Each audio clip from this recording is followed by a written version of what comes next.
মানুষ আকীদা থেকে অনেক দূরে, আকীদাগত জ্ঞান তাদের নেই, মোটেই নেই।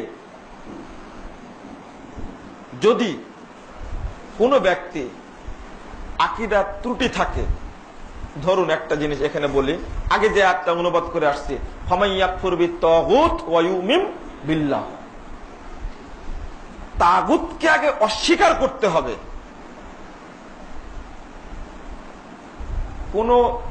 আপনারা কোন ব্যক্তি কি ইহুদি বা খ্রিস্টান কোন ধর্ম মেনে নিতে রাজি আছেন?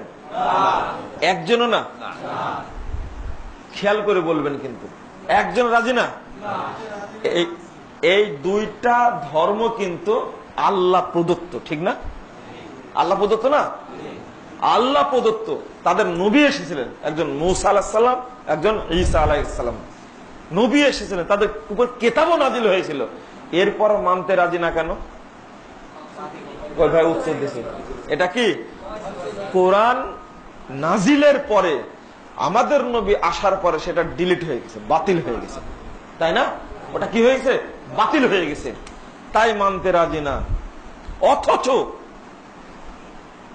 এই দুইটা ধর্মের পৃথক নবী এসেছিলেন, কিতাব নাজিল হয়েছিল, দুইটাই ইসলামের মতো ধর্ম ছিল, তাদের মানসুখ হয়ে গেছে, তাই মানতে আপনি রাজি নয়।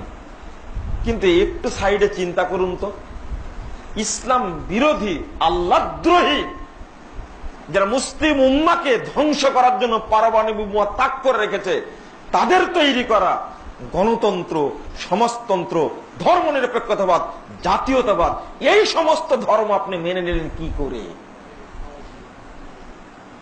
মাথায় কি ঢুকছে? এটা ঢুকানোর জন্য একটু কষ্ট করছিলাম, মাথায় ঢুকেনি আপনাদের এখনো? আল্লাহ প্রদত্ত ধর্ম, কোরআন আসার কারণে সেটা কি বাতিল হয়ে গেছে, তাই আমরা 5 পয়সা দাম দিই। একজন ইহুদে প্রস্তুত নন, কিন্তু গণতন্ত্রী হতে, ধর্ম নিরপেক্ষ হতে আমি প্রস্তুত। কত মেহনত করে জি, যতদিন পর্যন্ত এক শুধু আপনারা এই রাজনৈতিক দিকটা দেখলে হবে না। এই বাংলাদেশে 3 শ্রেণীর মানুষ রয়েছে।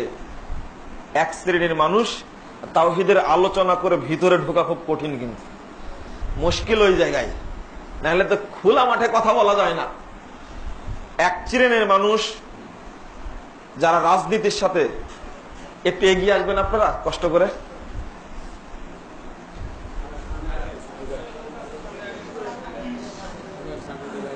একটু এগিয়ে আসেন।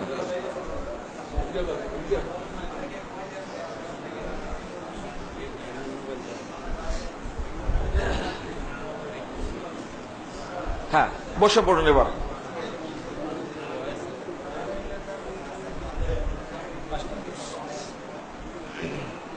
হ্যাঁ, আর একটু সংক্ষেপে শেষ করে দেব, আপনারা একটু শান্ত থাকুন।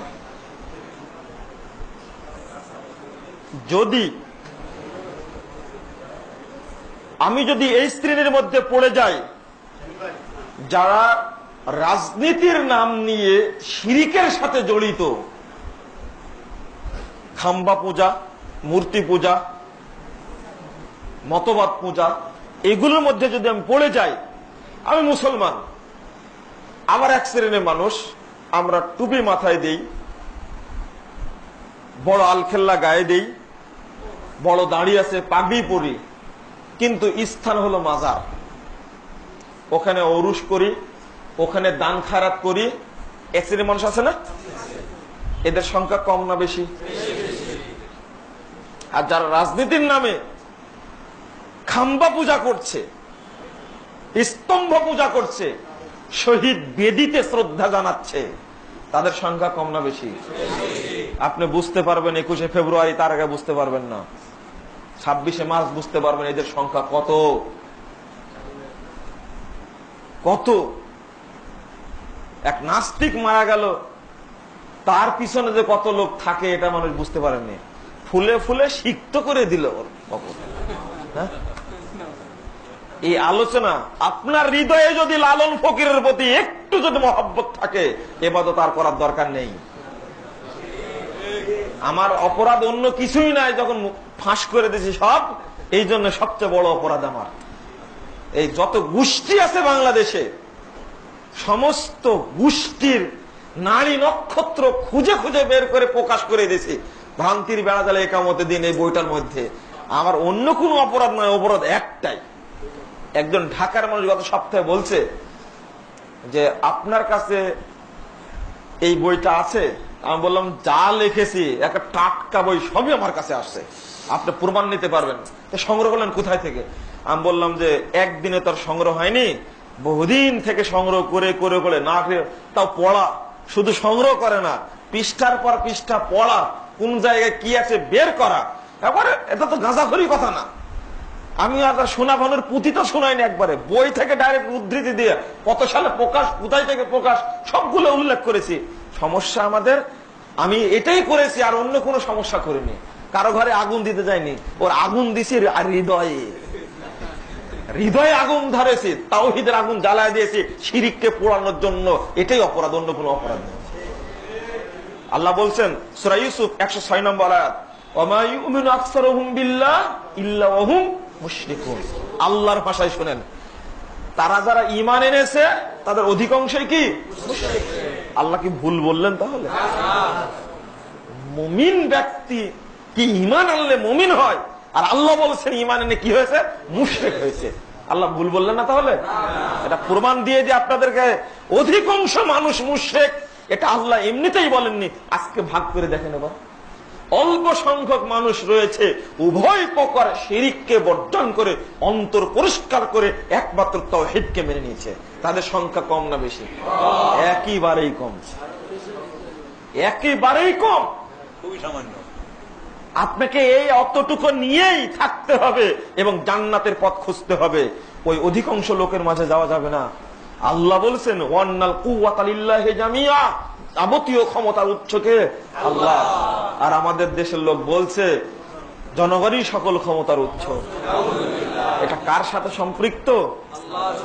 হ্যাঁ, তরুণ ভাইরা যারা ফেসবুকে থাকেন, যারা নেটে থাকেন, যারা বুঝেন, টাটকা ছাত্র যারা, তারা বুঝেন এই আকীদা নিয়ে গড়ে উঠুন। যেখানেই থাকেন না কেন ওই জায়গায় আকীদার বহিঃপ্রকাশ ঘটাতে হবে।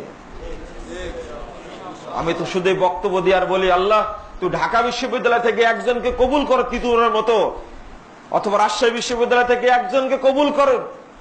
একজন কবুল করলে তিতুমিরের মতো, বেলায়েতের মতো, শাহ ইসমাইলের মতো একজন হলেই উপমহাদেশের শিরিক বেদাতের পতন ঘটবে ইনশাআল্লাহ। একেবারে শিকড় উপড়ে যাবে। দেখেন, আশ্চর্য হবেন।